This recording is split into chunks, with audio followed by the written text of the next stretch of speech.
Magandang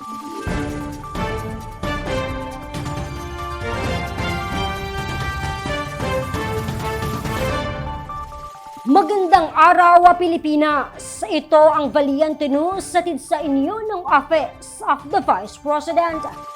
Patuloy sa paghahatid serbisyo ang OVP libreng sakay bus sa mga Pilipino. Sa ngayon, 9 na mga bus na ang umiikot sa iba't ibang bahagi ng bansa upang maghatid ng epesyenteng transportasyon sa mga Pilipino. Si Maribeth Adlawan sa report. Layunin ng tanggapan ng pangalawang Pangulo na makapagbigay ng epesyente na transportasyon sa mga Pilipino. Kung kaya't inilunsad ng tanggapan ang libreng sakay program. Simula noong 2022, 9 na bus na ang umiikot sa iba't ibang bahagi ng bansa upang magbigay ng libreng sakay kabilang na sa Metro Manila, Naik Cavite, Cebu, Bacolod, Davao at Tacloban City. Isa ang government worker at taga Santa Cruz, Manila na si Mikey sa mga naka-avail sa libreng sakay program ng tanggapan sa Metro Manila na may rutang Commonwealth to Quiapo.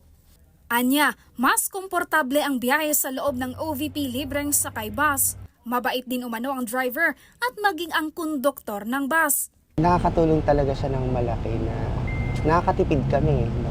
So yung pamasahe namin, napambili na namin ng pang lunch. No?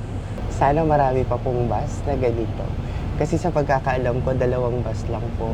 Opo. So, sana marami ding maka-avail. Sana madagdagan pa. Ako, si Maribeth Adlawan, lahat para sa Diyos, bayan at pamilyang Pilipino. Valiente News. Abangan ang iba pang mga balita dito lamang sa Valiente News. Ako si Claudette Loreto para sa makabuluhan, naninindigan at matapang na mga ulat at impormasyon. Maraming salamat.